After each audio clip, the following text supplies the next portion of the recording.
Bonjour, aujourd'hui, la déchéance d'un homme. Le roman est présenté sous la forme de 3 carnets, rédigés par le protagoniste, Yozo Oba, et encadrés par une brève introduction et un épilogue écrit par un narrateur extérieur. Ces carnets relatent la vie de Yozo, un homme qui a toujours ressenti une profonde inadéquation vis-à-vis de la société, une incapacité à se conformer aux attentes sociales et à comprendre les émotions des autres.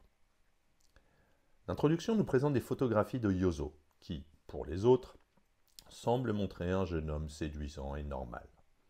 Mais Yozo nous révèle que ces photos cachent une réalité bien plus sombre, un sentiment constant de honte et de peur qui l'a hanté toute sa vie. Le premier carnet, l'enfance de Yozo et la comédie de la normalité. Dans le premier carnet, Yozo décrit son enfance marquée par un sentiment d'aliénation.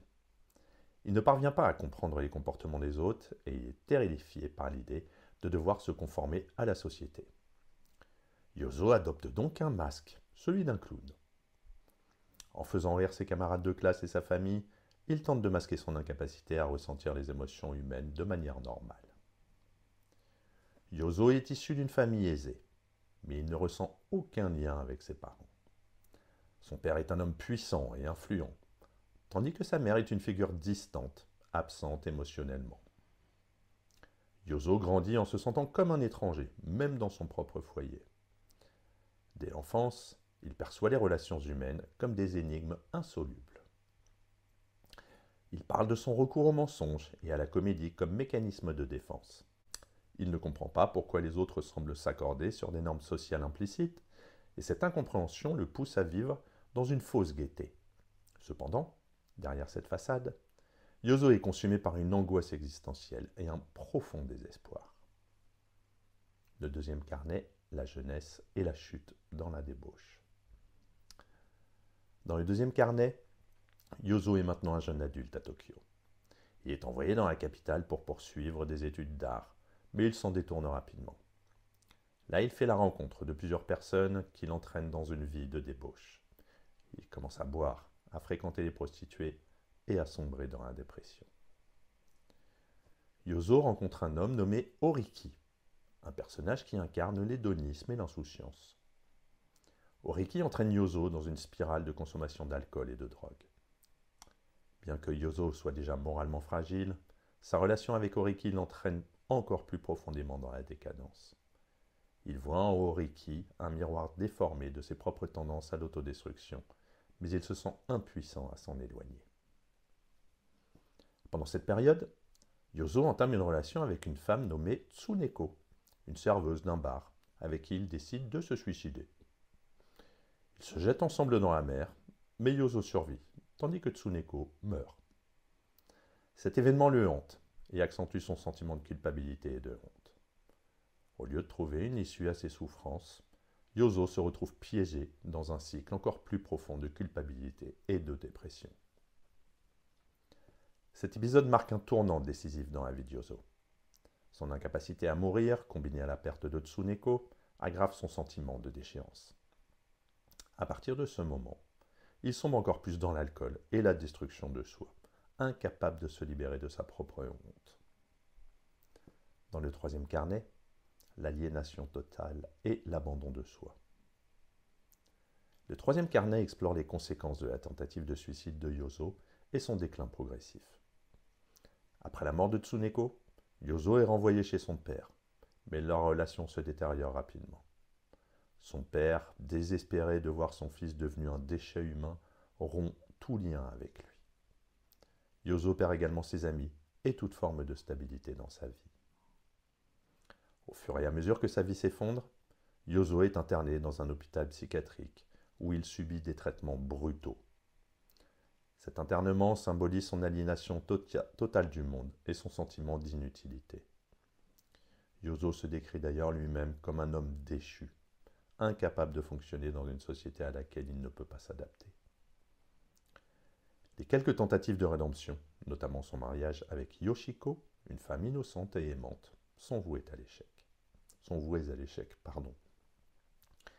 Alors qu'il espérait trouver un semblant de stabilité avec elle, il est finalement incapable de maintenir la relation. Un jour, Yozo surprend Yoshiko en train d'avoir des relations sexuelles avec un autre homme. Et cet événement achève de détruire sa foi en l'humanité et son espoir de salut. Il sombre définitivement dans la solitude et l'isolement.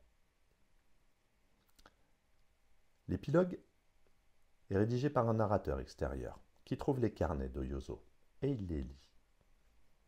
Ce narrateur, bien que distant de l'histoire, exprime une certaine sympathie pour Yozo, tout en reconnaissant que cet homme était incapable de vivre une vie normale. Le roman se termine sur une note sombre, suggérant que Yozo est définitivement brisé, incapable de réintégrer la société. On trouve 7 thèmes principaux. L'aliénation et l'isolement. L'un des thèmes centraux est donc l'aliénation profonde que ressent Yozo. Dès son plus jeune âge, il ne parvient pas à comprendre ou à s'intégrer aux normes sociales. Son incapacité à interagir de manière authentique avec les autres le pousse à vivre une existence de fausse gaieté, utilisant l'humour et la comédie comme bouclier. Cependant, ce masque ne fait que renforcer son sentiment d'isolement. La honte et la culpabilité. La honte est omniprésente dans le récit. Yozo se sent constamment inadéquate et coupable de ne pas être capable de vivre selon les attentes de la société. Ce sentiment est exacerbé par sa tentative de suicide échouée et la mort de Tsuneko, ainsi que par sa relation ratée avec Yoshiko. Il porte en lui une honte accablante qui l'empêche de trouver la paix intérieure. La déchéance morale. La lente descente de Yozo dans l'alcoolisme, la débauche et l'autodestruction est une métaphore de la déchéance morale. Incapable de trouver un sens à sa vie, il choisit la voie de la destruction, entraîné par des influences extérieures comme Oriki.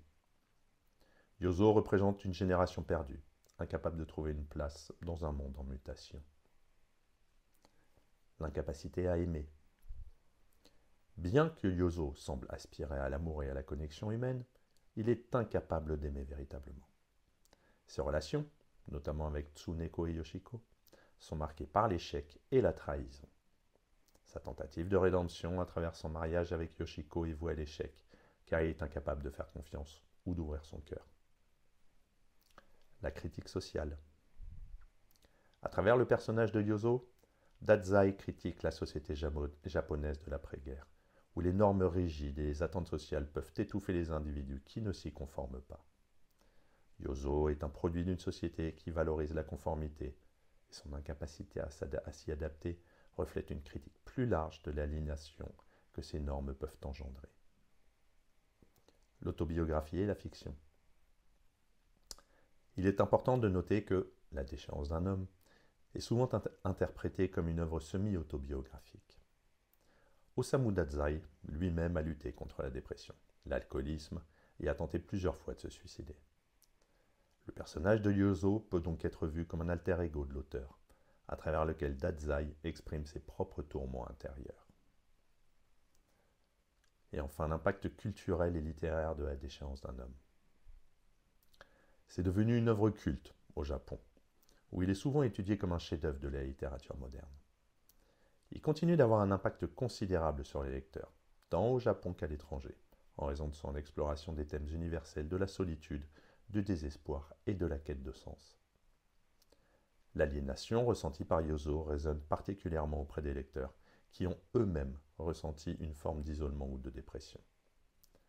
Le récit expose l'angoisse existentielle d'un homme incapable de se conformer aux attentes de la société et reflète la fragilité émotionnelle de l'humanité. En ce sens, la déchéance d'un homme transcende.